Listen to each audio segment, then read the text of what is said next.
Hi, this is Roger. Thanks for dropping by. This is an update on one orchid, and it's a bit of a special orchid. Firstly, because it's a gift. All my gift orchids are special. They remain with me no matter what. Good, bad, indifferent, all that sort of stuff. But several years ago, John Greco from the channel OrchidudeBcn bought 4 of these little orchids, only little seedlings, renowned to be incredibly slow growing.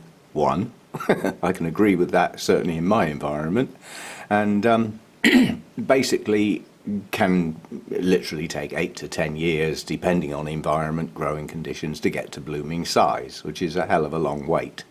But nonetheless, a challenge.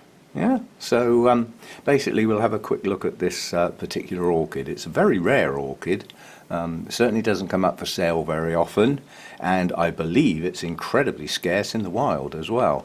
So it is a species, and it's got a very unusual habit. It grows the most ridiculously long flower spike. It can literally be up to 4 meters long. And although that's sort of special, you know, I ever envisage if I do get it to bloom and it does one of those spikes, I'll have to thread it all around the top of the grow room. Otherwise, where the hell's it going to go, if it ever does? But also, in addition to that, I can't find any decent pictures on the internet, but maybe some will pop up. On the flower spike, you get 2 entirely different blooms. One of which is near the lower portion of the spike, and I think that's a reddish colour with some markings on. And then from about halfway up for the rest of the spike, the blooms are yellow.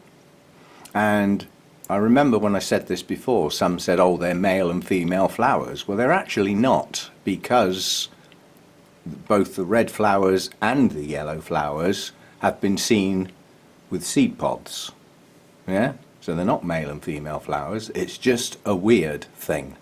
It's just the way it works. Anyway, let's have a look at it. It's buried up here, but I did actually leave it out so that we could look at it yesterday when I watered it. So this is it. I know it doesn't look much, but as I said, it's special. And it is slow growing. Now for me, this has got a slightly annoying habit because it maintains 5 leaves.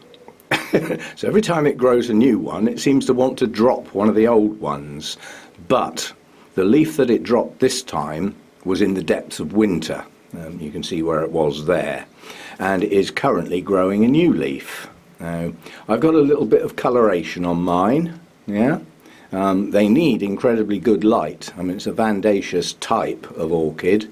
And I have got some slight purple tinges on mine, which I'm happy with. You know, quite honestly, when growing an orchid, if you're not interested in getting it to bloom, this is a long way from blooming, giving it exactly the right light levels is not absolutely essential. Not for growth, but it can be absolutely essential for blooming. Now this actually, when I recently repotted mine, not because it really needed it, but because the pot had a lot of algae in it. And since I've started using the black pots, I thought, well, this had an active root tip growing. I thought, well, now's a good time to get it in some new media. And with the black pot around it, it won't get the algae. It can now stay in this pot for quite a few years. So that's basically it. It's called Dimorphorchis lowii. And I'll do a pop-up for the name because it's unusual. You can see it there. It's getting a bit smudged. Yes, and I believe the Latin name dimorph relates to its fact that it does have a morphing effect with the blooms, i.e. being 2 totally different colours.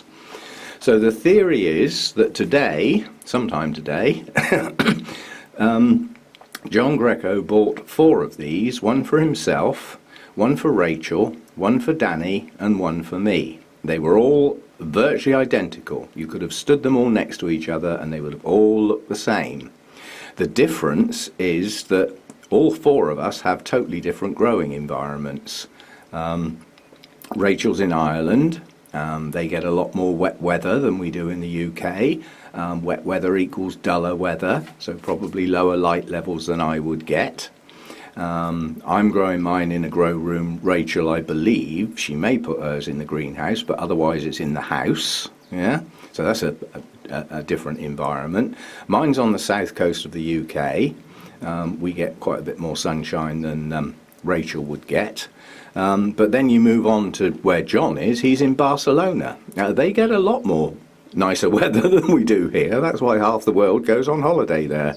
A place I have yet to visit, but it's on the list. Not necessarily for the sunshine, but for the city itself. The architecture in Barcelona is stunning. So it's on the list. Just a matter of getting round to it. So you've got John in Spain.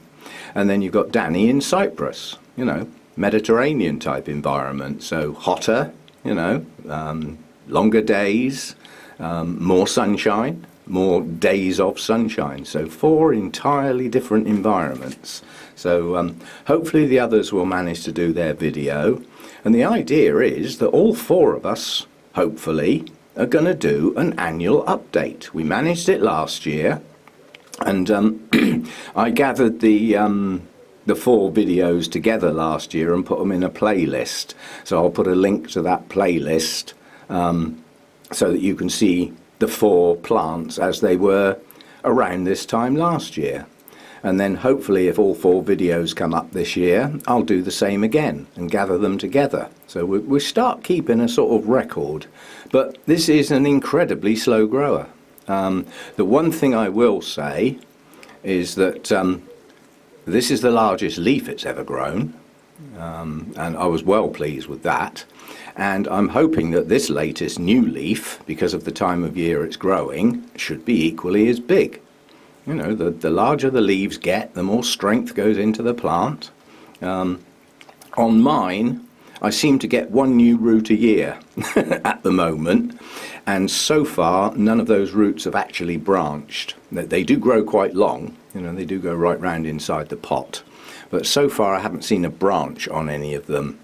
And I'm considering, not yet because it's still a seedling, you know, so obviously it would need to hydrate itself well and not be put in its more natural environment, which would probably be bare rooted, either on a mount or just like you would grow a normal Vanda, you know, just hanging on a wire. But I don't think it's big enough to take that yet.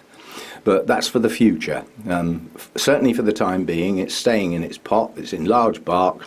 After it's watered, it's dry. It's dry within a day, and I water this in a similar cycle to my mounts. You know, so at the moment the mounts are getting done most of the time every 2 days. But we did have quite a warm spell a while back with some continuous bright days one after the other when I had to switch to daily. And that's really the criteria for my mounts and this type of thing, is what's the weather doing. If it's a dull day and my plants were watered yesterday, they don't need doing today. Yeah, they'll hang on. But yeah, it's all weather dependent, not based on calendar or time of day or anything like that. Right? So it's all geared up to what the plants need. And they don't need watering every day if they're not drying properly. I'd rather they dried off thoroughly before they got watered again. So that's mine. As I say, it doesn't look much, but it is still special. It's a gift. All gifts are special. And with any luck, you should see the other 3 videos popping up today, or maybe tomorrow. And as I see them, I will gather them together in the playlist.